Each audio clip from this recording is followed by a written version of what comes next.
पढ़ाई के exam hacker series में आपका स्वागत है। चलिए आज हैक करते हैं चैप्टर 13 आर एनवायरनमेंट। देखिए, एनवायरनमेंट शब्द तो हम रोज सुनते हैं टीवी पर, न्यूज़ में, हर जगह। लेकिन एग्जाम में नंबर लाने के लिए ना इसके पीछे की बायोलॉजी को, इसके कोड को क्रैक करना पड़ता है। तो बस आज वही करने वाले हैं। Let's do this. तो सबसे बड़ा सवाल, ये जो पूरी प्रकृति है, ये नेचर, आखिर ये काम कैसे करती है? इतना सब कुछ परफेक्टली कैसे चलता रहता है? पता है, इसका जवाब न बस एक कॉन्सेप्ट में, एक शब्द में छुपा है। और उसी कॉन्सेप्ट को आज हम मिलकर हैक करेंगे, इकोसिस्टम। तो चलिए हैकिंग शुरू करते हैं सबसे पहले सबसे ज़रूरी कॉन्सेप्ट से। ये वो डेफिनेशन है जो एग्ज़ाम में आनी ही आनी है। सवाल सीधा सा है, ये इकोसिस्टम आखिर है क्या चीज़? ओके, आसान भाषा में इसको तोड़ते हैं। देखिए, जब हम इकोसिस्टम सोचते हैं ना, तो दिमाग में सिर्फ जानवर या पेड़ पौधे आते हैं, राइट? पर ये उससे कहीं ज्यादा है। ये एक पूरा सिस्टम है। इसके दो हिस्से हैं, एक बायोटिक कंपोनेंट्स यानी सारी जिंदा चीजें, और दूसरा एबायोटिक कंपोनेंट्स यानी बेजान चीजें, जैसे पानी, हवा, मिट्टी, टेम्परेचर। और जब ये दोनों जिंदा और बेजान आपस में इंटरैक्ट करते हैं, एक दूसरे पर असर डालते हैं, बस उसी इंटरैक्शन को कहते हैं इकोसिस्टम। सिंपल सा एग्जाम्पल है गार्डन। वहां फूल, पौधे, कीड़े मकोड़े, ये सब हो गए बायोटिक, और मिट्टी, हवा, पानी, ये हो गए एबायोटिक। इनका आपस का मेलजोल ही तो गार्डन का इकोसिस्टम है। अच्छा, अब इस कॉन्सेप्ट को हमेशा के लिए दिमाग में लॉक करने का एक सिंपल सा हैक। इकोसिस्टम्स ना बेसिकली दो तरह के होते हैं। एक हो गए नेचुरल, जैसे जंगल, तालाब, झीलें, यानी जो नेचर ने खुद बनाए हैं। और दूसरी हो गए आर्टिफिशियल, जैसे हमारे बगीचे, खेत या घर का एक्वेरियम, जिनको हम इंसानों ने बनाया है। तो बस फर्क इतना सा है कि उसे बनाया किसने, नेचर ने या इंसान ने। That's it. ठीक है, तो इकोसिस्टम क्या है ये तो क्लियर हो गया। अब चलिए इसके जो दो मेन हिस्से हैं ना, बायोटिक और एबायोटिक, इनको थोड़ा और जूम करके देखते हैं। जिंदा वर्सेस बेजान। और ये इमेज देखिए, इससे सब कुछ बिल्कुल क्रिस्टल क्लियर हो जाएगा। एक तरफ है बायोटिक फैक्टर्स, यानी सारे जिंदा खिलाड़ी, बैक्टीरिया, फंगी, पेड़ पौधे, जानवर, सब। और दूसरी तरफ है अबायोटिक फैक्टर्स, यानी नॉन लिविंग चीजें, जैसे हवा, पानी, सूरज की रोशनी, टेम्परेचर। पता है, एक सक्सेसफुल इकोसिस्टम के लिए ना इन दोनों का टीम वर्क, इनका बैलेंस सबसे जरूरी है। तो अब जब हमने ग्राउंड समझ लिया है, तो बात करते हैं प्लेयर्स की।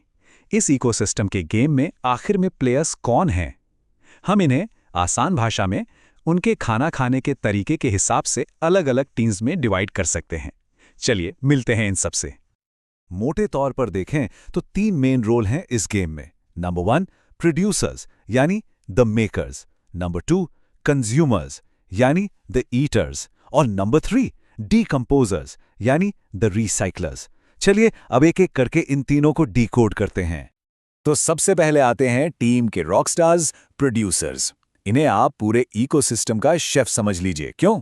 क्योंकि ये अपना खाना खुद बनाते हैं। जैसे हरे पेड़ पौधे, ये क्या करते हैं? सूरज की रोशनी को यूज करके सिंपल बेजान चीजों से अपने लिए एनर्जी वाला खाना खुद ही तैयार कर लेते हैं। और इस जादुई प्रोसेस का नाम क्या है? फोटोसिंथेसिस। हम सब ने इसके बारे में बचपन से पढ़ा है, राइट? पेड़ पौधे बस सूरज की रोशनी, कार्बन डाइऑक्साइड और पानी को मिक्स करके शुगर बना लेते हैं, जो उनकी एनर्जी है। इसलिए प्रोड्यूसर्स को ना पूरे प्लैनेट का फ्यूल स्टेशन मान लीजिए। अगर ये फ्यूल स्टेशन बंद हो गया तो आगे किसी गाड़ी में तेल नहीं भरेगा, आगे किसी को एनर्जी नहीं मिलेगी। अच्छा, प्रोड्यूसर्स ने तो खाना बना दिया।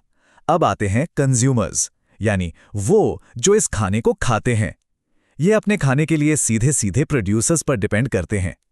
इनकी भी अलग अलग कैटेगरीज हैं, जैसे हर्बिवोर्स जो सिर्फ पेड़ पौधे खाते हैं, कार्निवोर्स जो दूसरे जानवरों को खाते हैं, ओमनिवोर्स जो पेड़ पौधे और जानवर दोनों खाते हैं, और हाँ, एक और कैटेगरी है पैरासाइट्स, जो दूसरे लिविंग ऑर्गेनिज्म के ऊपर या अंदर रहकर उनसे अपना खाना चूसते हैं। और अब आते हैं तीसरे और शायद सबसे इंपॉर्टेंट ग्रुप पर, डीकंपोजर्स। और यहां ना एक ऐसा सवाल है जो एग्जाम सेट करने वालों का फेवरेट है। सवाल यह है, सोच कर देखिए, अगर ये डीकंपोजर्स, ये नेचर के सफाई कर्मचारी अचानक से गायब हो गए तो क्या होगा?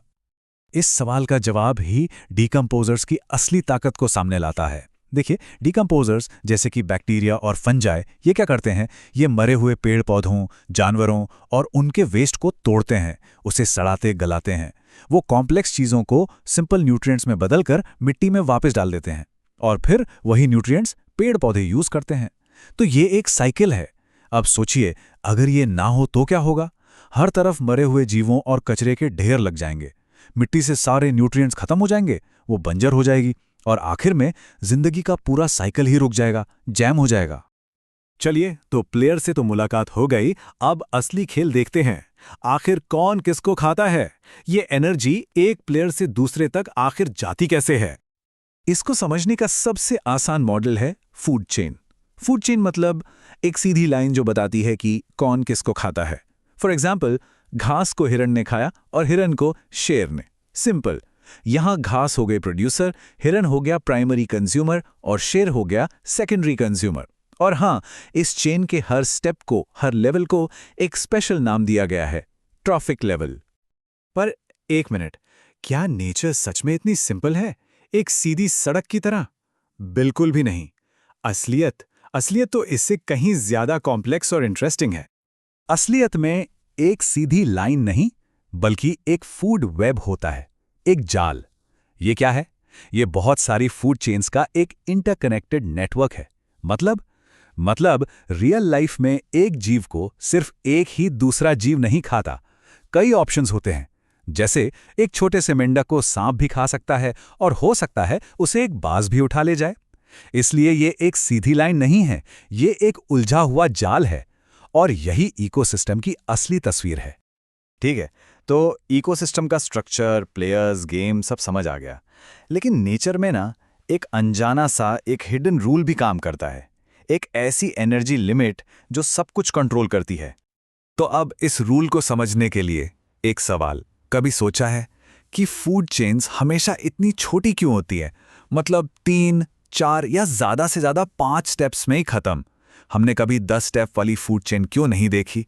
ऐसा क्यों नहीं होता कि शेर को भी खाने वाला कोई सुपर शेर हो? इन सारे सवालों का जवाब इस एक नंबर में छिपा है, 10%। 10%। जी हां, इसका जवाब है 10% लॉ, एक ऐसा नियम जो ये तय करता है कि इकोसिस्टम में एनर्जी आगे कैसे बढ़ेगी। ये इस चैप्टर का सबसे जरूरी न्यूमेरिकल कॉन्सेप्ट है और एग्जाम के लिए एक्सट्रीमली इंपॉर्टेंट। इस लॉ को हम पूरी तरह से डीकोड करेंगे, इसे हैक करेंगे अपने अगले एक्सप्लेनर में, तो उसे बिल्कुल भी मिस मत करना। एक पढ़ाई को सब्सक्राइब कर लीजिए, powered by brain booster academy. मिलते हैं अगले एग्जाम हैक के साथ।